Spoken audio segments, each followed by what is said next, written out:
Hello, everyone, and welcome to this Fronter19 launch webinar. I'm pleased you have taken the time to join the webinar, and we all look forward to telling you about this latest Fronter upgrade, and this is what we call Fronter19. My name is Pia Torbøl. I am Product Director at itslearning, and one of the products that I am responsible for is Fronter.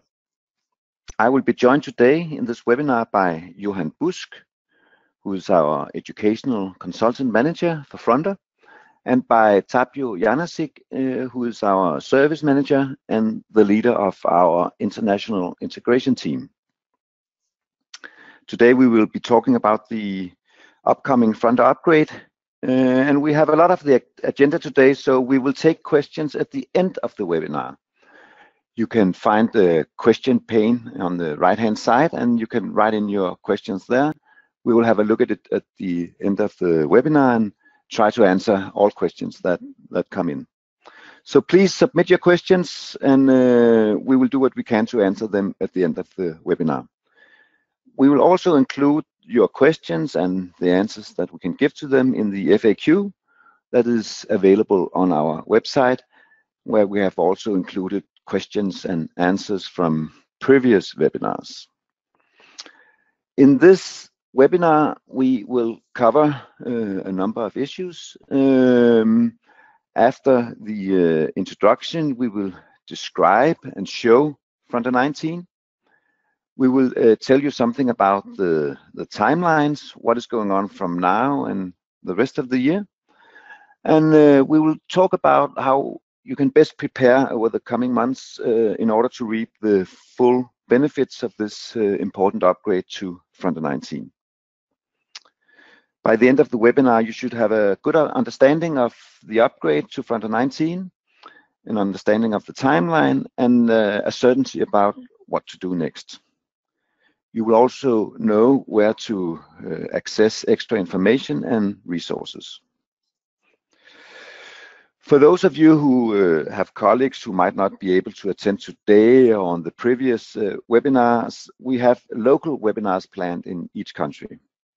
We might also add an additional international webinar later on if there's a big demand for that. But let's get started. And let's start a few years back when itslearning acquired Fronter19 back in the end of 2015, a little more than 3 years ago. One of the first things that we did was to ask our new customers, all the Fronter customers, what do you want from itslearning? And with that many customers, of course, a lot of different answers came in. But one answer that was kind of recurring constantly was, we want higher quality. One quote goes, "You're known for high quality on your itslearning platform. We want a similar high quality on the Fronter platform." And that's, of course, a very clear answer to the question, but what does high quality actually means? And we found out that that depends a lot about who you are actually asking. If you ask the IT department, which includes IT managers and support staff, they wanted things like high uptime, more robust system with fewer bugs, and of course they want GDPR compliance. They know they have to have GDPR compliance. If we ask the teachers, they want pedagogical tools. And pedagogical tools means better tools, more modern tools with a modern user interface, a broader range of tools, cross-platform tools, meaning that it looks and works the same across platforms. And they don't want to be bothered by GDPR. They know GDPR is there, but they want it to be user-friendly so they don't have to be bothered in any way by having to oblige to GDPR. I think that we can say that we delivered on the things that the IT department wanted from us. Here's an example.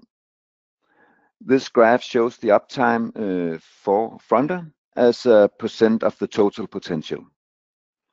You can see that when we started off the first year we had it in 2016, we reached a total uptime of 99.6, which is good, but we want it to be better. Our goal is to have a 99.9 uptime for Fronter, and that's a goal we have strived for through the years. You can see that we reached 99.82 in 2016, and we came above 99.9 last year. This year so far, we are a little bit below 99.9, but fortunately we have 7 months to reach that goal, and I'm sure we will reach it. We also managed to increase the robustness of the system. As an example, we have decreased the number of bugs dramatically, and we have achieved to have GDPR compliance, although that is based on manual procedures and processes, both on our side and the customer side. So you can say that for GDPR, we're good, but if we look at the pedagogical tools, we have not made equal progress. So we have not met the demands from the teachers in a sufficient way.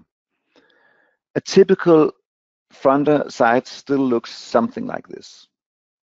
This is pretty much the way that Fronter has looked for many years. You can configure a lot yourself, but the basic things is like this, kind of a old-fashioned interface, which many people find not satisfying.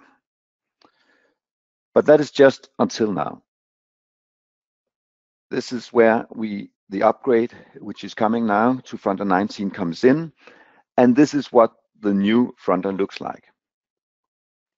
With this upgrade, we introduce a new possibility for teachers to use modern, best-of-breed pedagogical tools. They can be used from a user interface that is fully responsive, looks good, and works well on all devices. On the slide here, you can see examples on a computer screen, a tablet, and a smartphone. It looks the same, it works the same, it goes across platforms.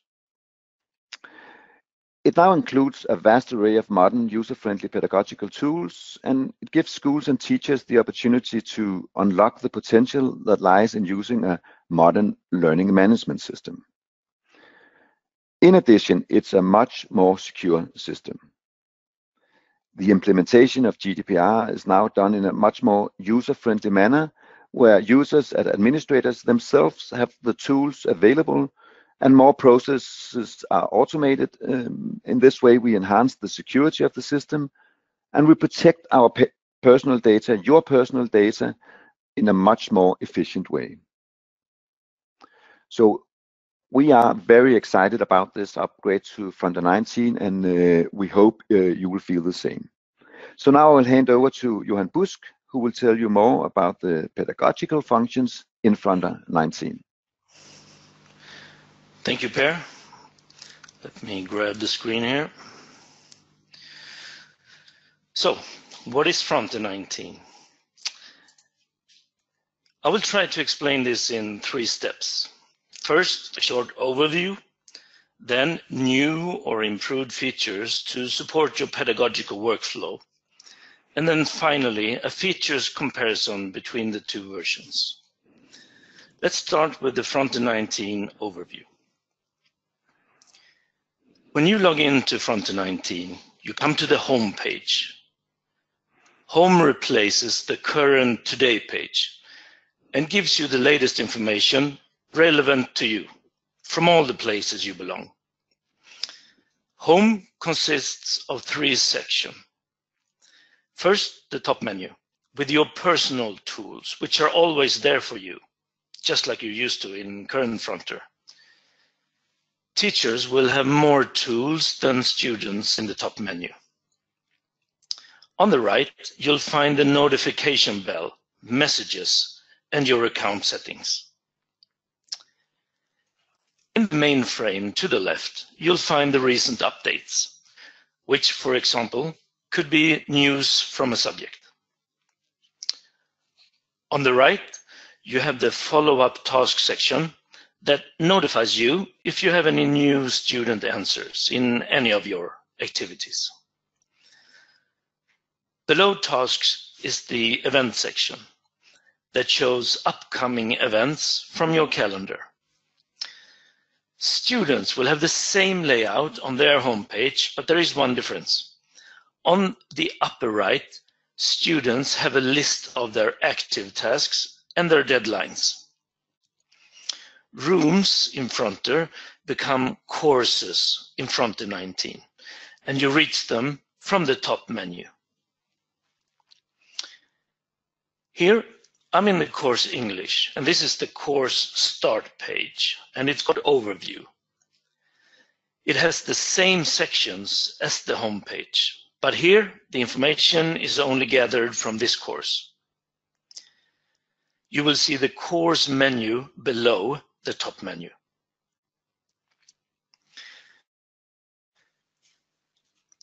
We have made it easier for you to use cloud files from Google and Microsoft.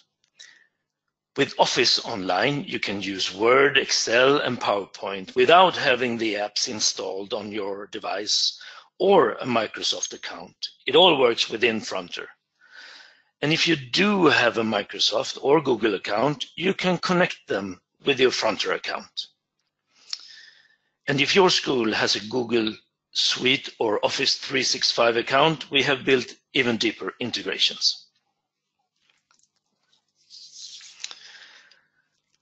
As Per mentioned, Fronter19 is fully mobile and works on all types of devices and sizes.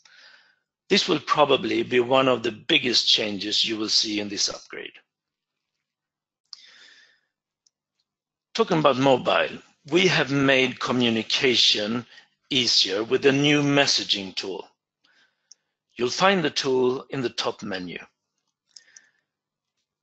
To write a message, just start typing the name of a course or a person. Fronter will search for you. And you can send to a whole course or individuals or both. And they will work great in the coming app as well. Communication just got very much easier in Fronter.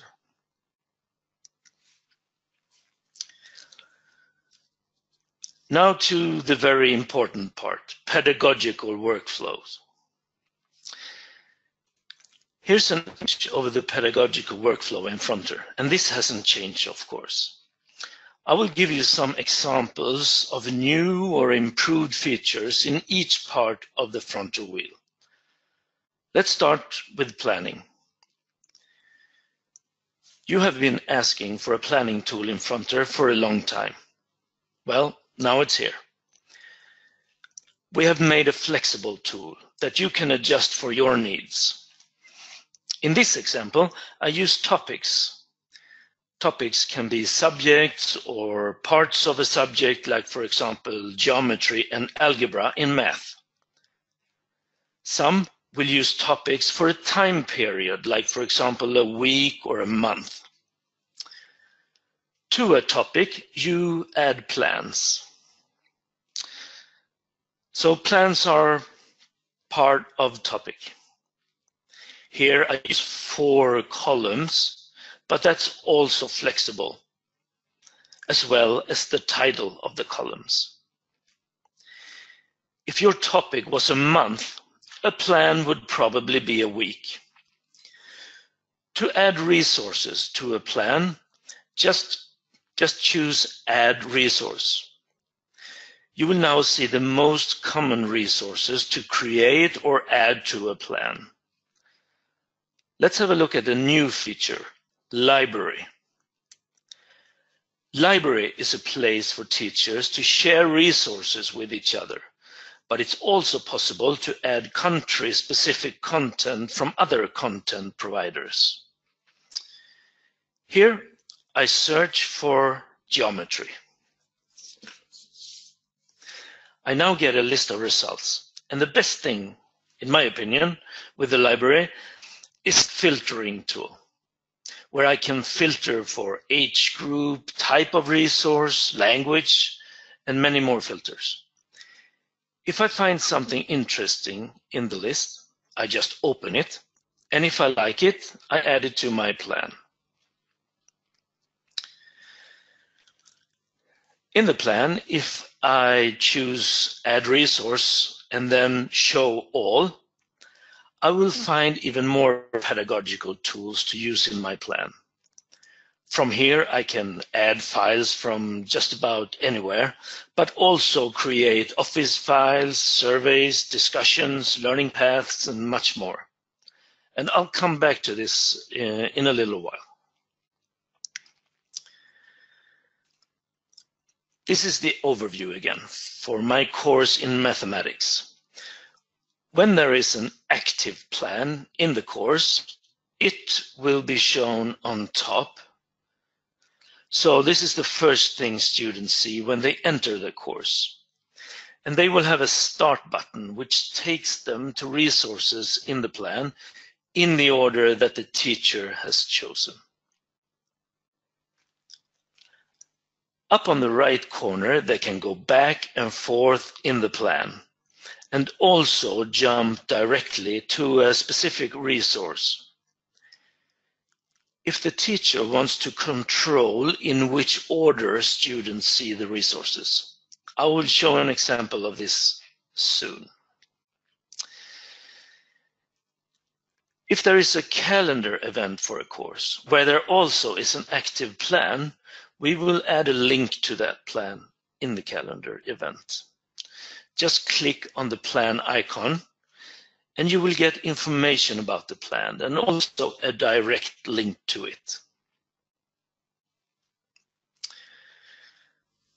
So let's talk about some teaching tools. You can add a task to a plan. Task is a useful tool that can be used for many purposes. I will give you two examples.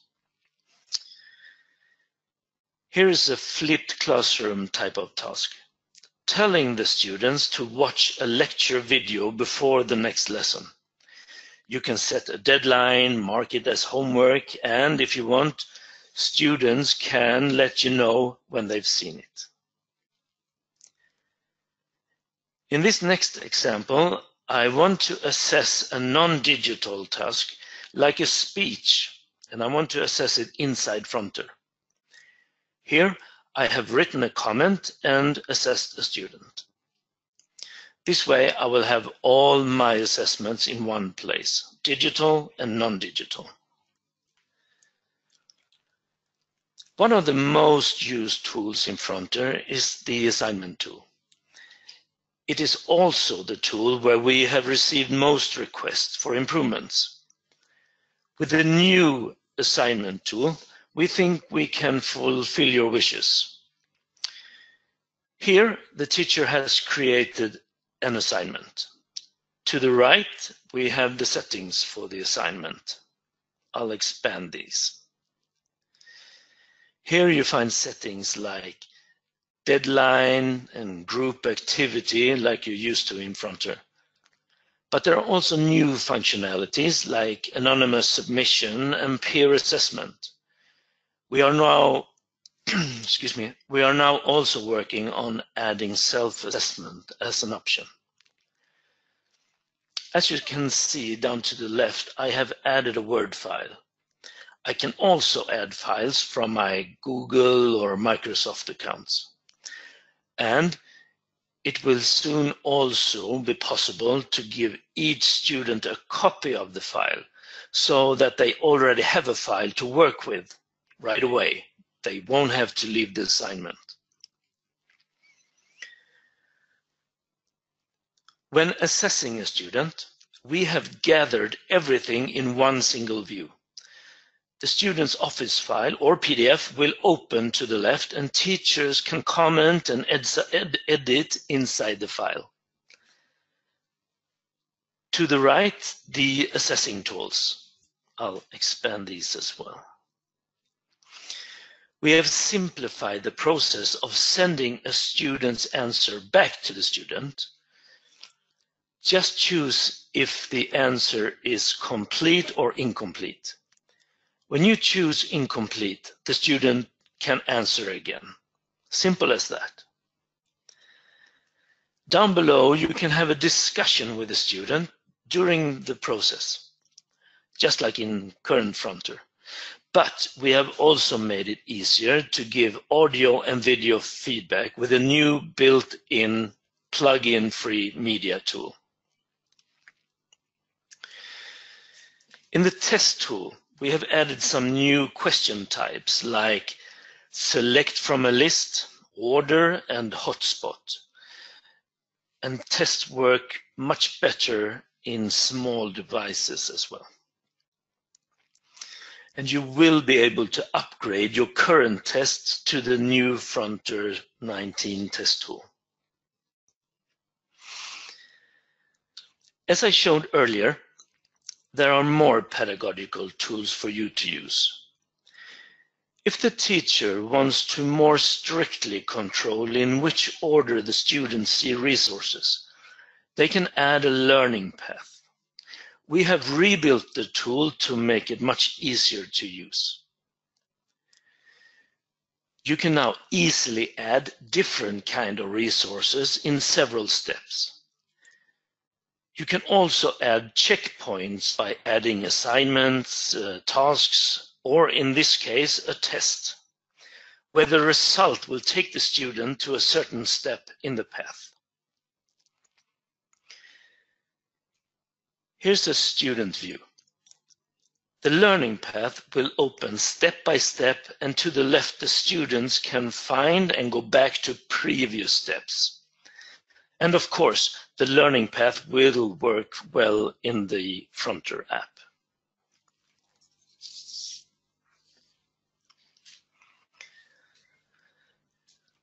So, a few words about assessing in Fronter19. In current Fronter, you can grade assignments and tests with comments and grades in plain text. In Fronter19, you use predefined assessment scales. Your organization or school can define these, and there can be more than one scale. We have also included your national curriculum so you can assess against them. You can also create your own rubrics to use when you assess. Here's an example where I used rubrics to assess a student.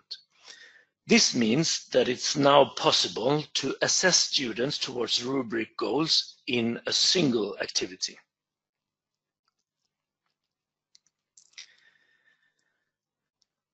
So, Analyse, the final part of the Fronter wheel.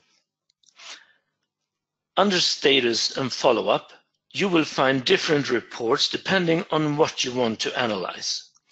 If you use assessment scales, you will find the report under assessment record.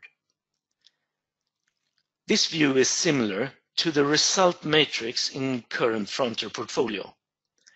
This will show your assessment scales, in this case, grades from A to F. If you have connected national curriculum or other goals to activities, you will find an alignment report to keep track on what's been covered in the course so far. And if you use rubrics to assess single activities, you will find a progress report. And since you now can assess them in a single activity, you can easily follow the progress.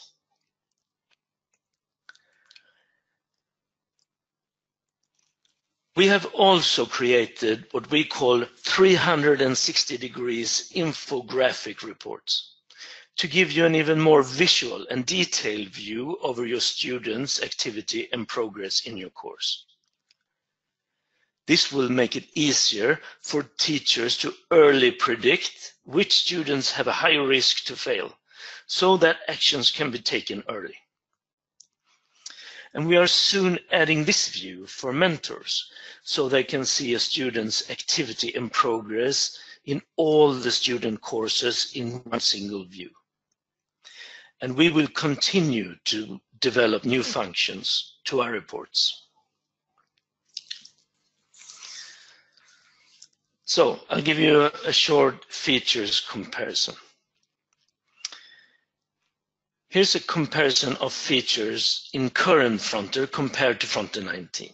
And I think I mentioned all of these, but there are more. And here there are features I haven't mentioned today, but you will find more information under the help section in Fronter19. More about this shortly.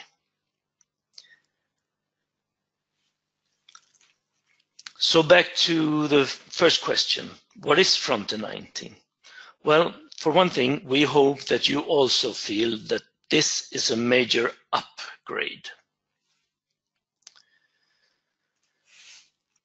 So what happens now? And I'll hand over to Tapio.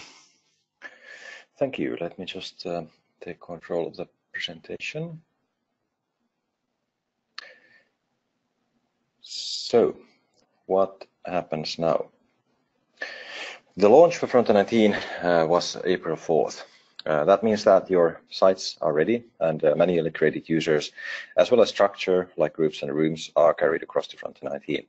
Also, room owners in any manual rooms are carried across, regardless of whether the room is manually created or comes through an integration. And for those of you, many of you, who have an integration with an administrative system into Fronter, we will be setting that up into Fronter19 as well. So everything will be in place well in advance of back to school. This also includes single sign-on, should you have something like logging into Fronter with Feide in Norway, Skolfederation in Sweden, Unilogin in Denmark, Atomwide in London, UK, or Office 365 or any other similar service. If you don't currently have any automated user integration or single sign-on in place in Fronter, this is a very good opportunity to get that in place. So until those single sign-on solutions are in place, credentials over email is the way to go. And we are sending them by end of April to remaining sites. So you should have them in your inbox. For users without an email in their Fronter profile, we have good support materials available for how to proceed. In brief, the important dates are as follows. The launch date for Fronter19, as I just said, is April 4th. And this is when Fronter19 effectively started to be available for content transfer and for getting to know the new platform. Then, in the end of July, current Fronter goes into read-only mode. You can still access Fronter and transfer content even after that point. And then finally, in the end of December, the by then previous Fronter will close.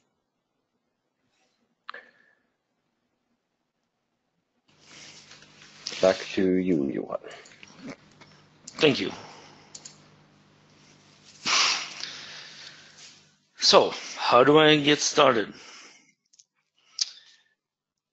You can see this as a three-step process.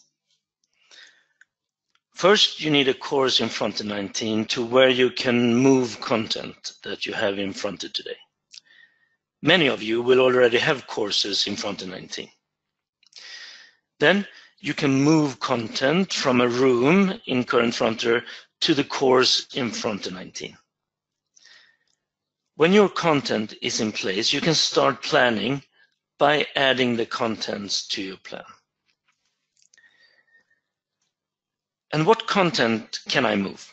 You can move all external documents and files, such as Word, PowerPoint, video files, etc. You can also move Fronter pages and documents, and all these will be pages in Fronter19. Finally, you can move Fronter tests.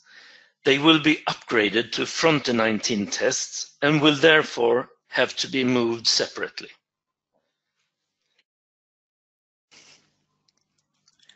There are some files you can't move, like Fronter assignments, discussions, and wikis. Also, Fronter built-in audio files in the SPX format, which uses plugins. You can still download your SPX files and convert them to, for example, MP3 and then use in Fronter19. And as I mentioned before, Fronter19 has a new improved plugin-free audio and video recorder.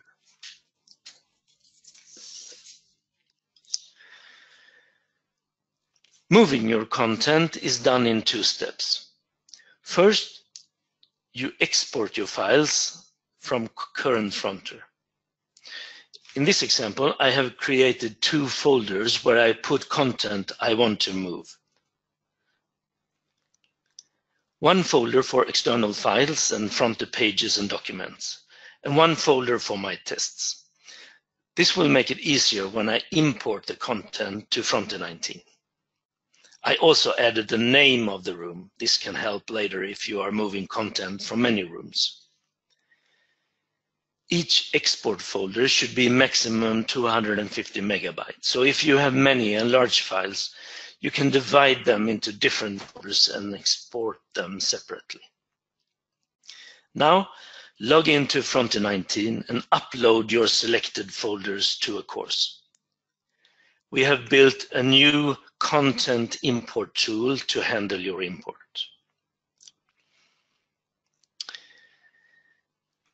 Inside Fronter19, you will find a link to the help section in the top menu. And this will take you to the Fronter19 overview, where you will find information about the biggest changes in Fronter19. In the next tab, Get Started, you will find tutorial videos and printable PDFs that describe common scenarios and tools like, for example, moving content to Fronter19. On our homepage, Fronter.com, you will find an introduction to Fronter19, as well as an FAQ that answers common questions about this Fronter upgrade. You will also find some helpful short guides within Fronter. So when you first enter a tool like the library or the calendar, you will find a guide to help you get started. So that leads us up to a summary and a question session. So I'll leave it over to you, Per. Yeah, thank you very much, Johan, and thank you very much, Tapio. At the moment, no one has written any questions. I can tell you that in the first webinar, we had a lot of questions, so many that we could not answer them.